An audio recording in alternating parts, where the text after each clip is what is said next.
Sigo aquí con el profesor René Bejarano.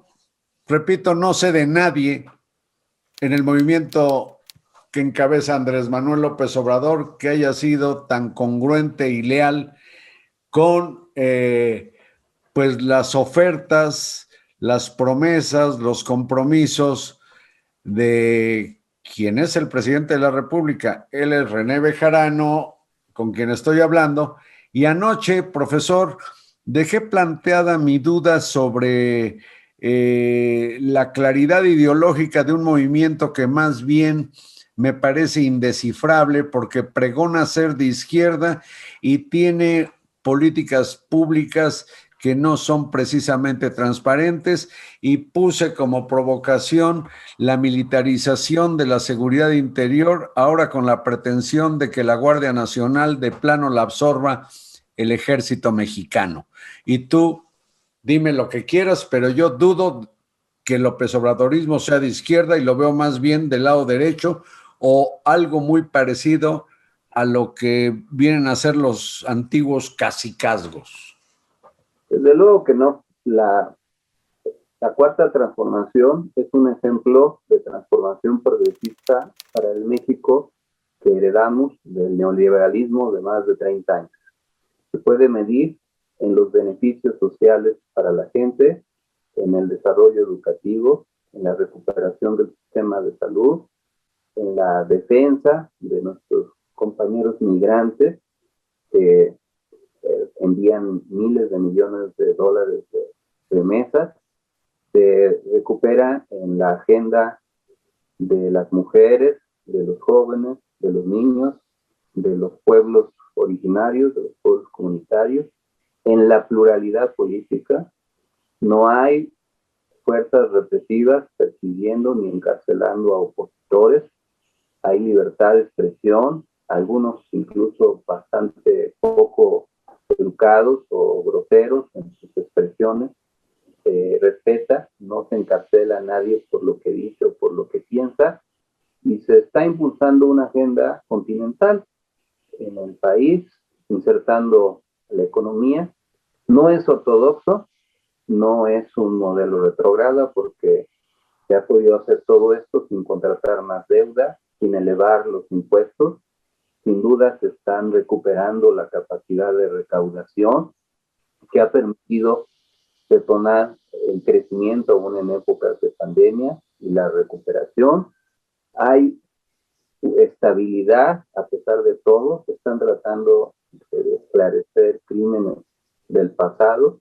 Se está tratando de evitar que haya impunidad y se está buscando que haya justicia en todos los ámbitos. Entonces, pero perdón, René, perdón, tú dijiste de compromiso, por ejemplo, con los derechos de la mujer.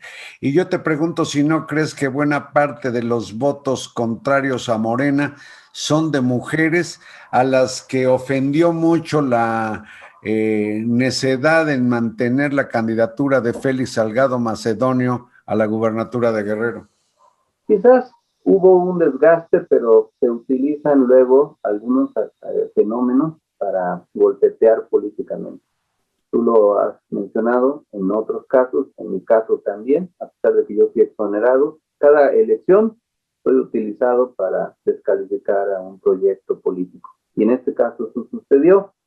Yo creo que... Pero esto, perdón, René, es ver siempre el problema allá enfrente. Hay una frase que, pues, con todo respeto voy a decir, pero es muy castiza. Dice, pues ahora resulta que el pendejo siempre es el otro. Yo digo, ¿dónde está la autocrítica en que se vea, por ejemplo, cuando hablas de la política sanitaria? Pues yo te diría, el papel del doctor Hugo López-Gatell es indefendible por donde lo veas, por más que le lleven mariachi cuando por fin deja de decir tantas contradicciones y barbaridades en las conferencias de Palacio. Pues somos el país número 2 en el continente en vacunas aplicadas y conseguidas. Y estamos en vías de dejar atrás la pandemia, si es que no tenemos una tercera ola como en otros países, esperemos que no, y que para octubre ya todos estemos vacunados y recuperados. Desde Sí, luego pero que está el fracaso en las medicinas, por ejemplo, para el cáncer de niños. esos son historias que se construyeron derivadas de la lucha política. No es así. Lo que sucede es que había un negocio vinculado a intereses En económicos. el que no tenían parte los padres que vimos quejándose de no encontrar los medicamentos, René. Abasto de medicamentos, a pesar de todo, hubo una época en que quisieron sabotear eso y lo convirtieron en propaganda, pero no es así. Y regreso sobre el tema del ejército. El ejército es una institución, más allá de algunos abusos y atrocidades, respetable. Y a veces hay que optar entre inconvenientes. ¿Y qué más quisiéramos? Que las policías todas del país funcionaran, que las aduanas estuvieran vigiladas pulcramente, que no hubiera necesidad de acudir a las Fuerzas Armadas del país para conservar la paz y que se hicieran proyectos como los que se están haciendo. Pero es la institución en la que se puede sustentar la transformación que se está haciendo. Si se regenera el servicio civil público, si los funcionarios adquieren otra mística de servicio y se pueden ir recuperando los cuerpos policíacos, pues claro que hay que regresar a eso, pero tampoco se puede dejar suelto este tema tan grave porque puede haber una regresión violenta todavía más fuerte que la que hubo en la época de Calderón.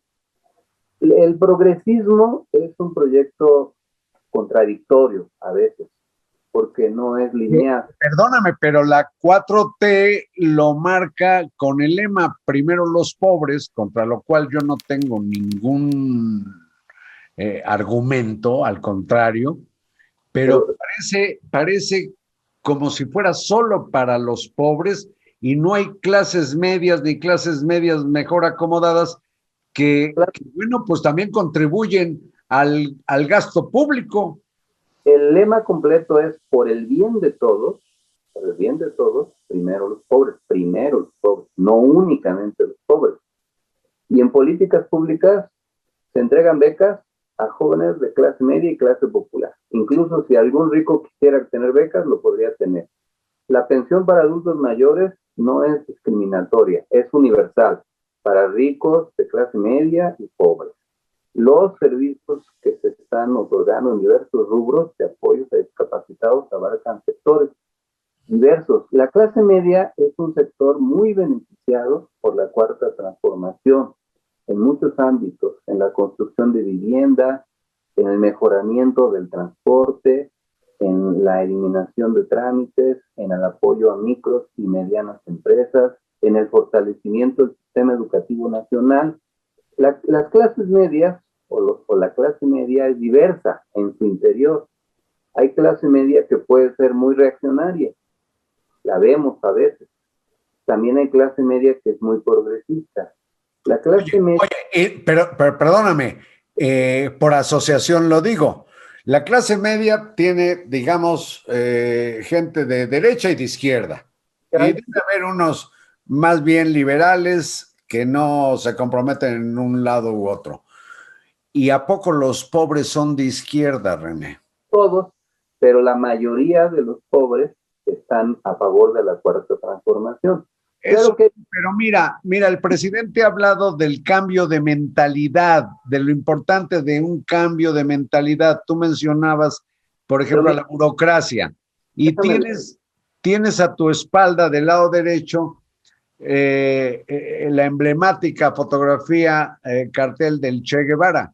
El Che Guevara decía que tomar el poder por las armas era lo de menos, era muy fácil, que lo difícil era construir, decía, al nuevo hombre, al hombre nuevo, que era un cambio de mentalidad. Y los cambios de mentalidad, René, pues pasan generaciones y cambian muy paulatinamente. Ve como lo demuestra, por ejemplo, el problema racial en los Estados Unidos, que más de 100 años después de Lincoln seguían los problemas, la represión y los asesinatos. Parte de la lucha ideológica y de la transformación de la mentalidad de la gente es esa. Tenemos que dejar atrás el racismo, que considera que porque el presidente es de origen tabasqueño y habla peculiarmente y de manera pausada, no tiene inteligencia. Tenemos que dejar atrás la violencia verbal que genera mucho conflicto. El machismo. El machismo, tenemos que dejar la intolerancia, la falta de respeto. También la demagogia, profesor. Todo eso, pero mira, el cambio de mentalidad, y a propósito de las clases medias también y de los sectores populares, alude a un tema, por ejemplo, que existe en algún sector popular que le llaman el síndrome de Doña Florinda, que se refiere a aquel personaje de la vecindad del Chavo del Ocho. Doña Florinda vive en la misma vecindad que el Chavo del Ocho. Es tan pobre como el Chavo del Ocho.